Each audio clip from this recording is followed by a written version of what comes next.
Yo, what's going on? So I've been playing Snowbreak since like November of last year, and since there's a new patch dropping tomorrow, I figured I'd drop my 2 cents for anyone who's been thinking about playing it or anyone who's been avoiding it due to the fan service shift in some of the recent trailers. I don't personally feel they represent what the game is about and distract from its core quite a bit.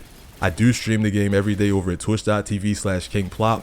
I mostly do solo runs and whatever new events are out. But back to the issue, I want to make this clear, Snowbreak is not a fan service game at its heart.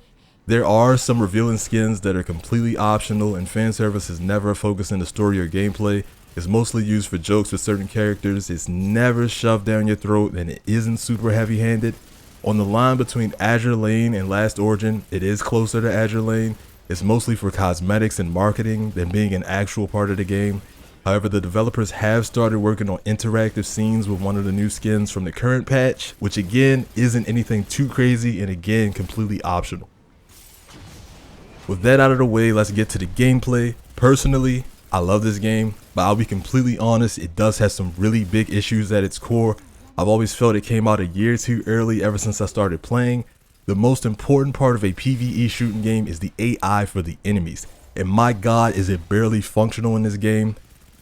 There are tons of enemy variety, and the stages do try to mix them up often enough that it doesn't become stale. They do have different functions and so on, but 90% of the time the AI is completely broken. You might think early on when you start, wow, this game is pretty easy. Well, it's easy because the AI is either asleep, shooting walls, falling out of the map, or just not spawning at all. For a game where fighting AI is majority of its content, this is just awful and really ruins the game as a whole, no matter what mode you're doing, because again, there's no PvP, it's all PvE. Which even more so bleeds into the characters and basic party building. You can use 3 characters at a time and switch between them freely. They all have unique abilities and ultimates, but early on you'll notice that your gun is enough to complete majority of the content. There's only really one mode where you need all 3 characters depending on your account progression, and it's only up for a week. It's the usual boss rush mode, see how fast you can kill it from other gachas.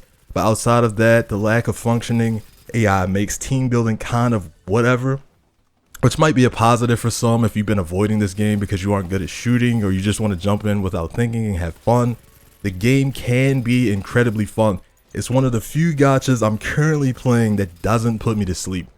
And when the AI is actually working, the pressure they can put on you in large groups is almost up there with like Wave 50 of horror from Gears of War, if anyone remembers it.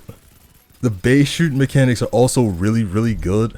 All of the guns have different stats, and you can adjust your attachments to correct any weakness they might have, like tightening your shotgun spread or reducing the kickback from snipers or SMG recoil. They also just feel really good to use. Shooting is probably the most refined aspect of the game and just really enjoyable for hours upon hours. The best part of this game is definitely the bosses. Majority are just 1v1s that really make the game feel like Dark Souls with guns. You do have iframes when you roll as well, so if you love SMGs and shotguns, you might really enjoy some of the bosses. There's only one ranged boss at the moment, and it's probably the weakest, but majority of the bosses are really aggressive and have some nice variations in their movesets. They also just have really insane visuals. The enemy design in this game is pretty good across the board. There are some reskins of bosses, but they change enough that it doesn't feel too samey. The bigger bosses do have some really nice music as well, which isn't consistent with the rest of the game. There are some bangers every now and then, but the game is really lacking a direction in the audio department. There's a bunch of track repetition, and some of the bosses really deserve their own themes to make them feel more memorable and personal to the player.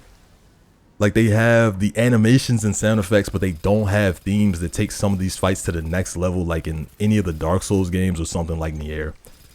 Onto the characters, they all have different personalities and personal situations to make picking best girl a bit easier for you. Their designs are also really dope for the setting. They aren't super revealing or anything, but they're either sleek or kind of bulky, which reflects some of their gameplay. Like a character named Freesia wears a big fire coat because she shoots a laser beam out of her chest like fucking Iron Man. Majority of the designs make sense and aren't crazy extra. The animations for skills and ultimates are also really good in this game. I do wish the sound effects had more bass, since some of the abilities look like they hit hard but don't sound like it. All of the girls have different races and backgrounds, which is really cool for a game like this. It shouldn't take you long to find someone you like. For the story, I can summarize it as Breaking Bad monsters and Attack on Titan in America. It does start off really slow, but the last few chapters have been pure cinema. I won't spoil any of it here, but definitely don't skip too often. There are some really interesting concepts in this world they have presented to us. Lastly, the gacha is pretty good. Patches are about a month long with reruns halfway through. You do get a decent chunk of pulls weekly if saving is your thing. The gacha does have a 50-50 system on the weapon banner and character banner. A pity that does carry between patches. They are currently in beta for a 100% character guarantee banner where the max pity is higher but you're guaranteed the new character. You also only need one extra copy of 5-star weapons to max them out, which is great. You can also grind character constellations if you play Genshin. They are called manifestations in this game. You basically auto clear any character's last interlude after you finish it, and you get fragments that you can buy each section of their manifestation with. Instead of rolling the gacha for dupes off the top of my head, it takes about 3 to 4 weeks for each node, which is great if you just stick with it and remember to do it. It doesn't cost stamina, so you can basically get them all for free if you just play the game every day. With all that said, I would recommend you give the game a chance. It hasn't really been out that long, so any of the issues I've mentioned can surely be fixed by the end of this year. Surely. It is a fun game for what it is. Dailies take less than 15 minutes to do. It isn't a hard game by any means. There's content for grinders that care about leaderboards. There's also a roguelite mode for people that just want to mess around with random buffs, a personal favorite of mine. But yeah, that's all. Thanks for watching. If you made it this far, remember to like and subscribe. Again, I do stream over at twitch.tv/kingplop. I'll see you around.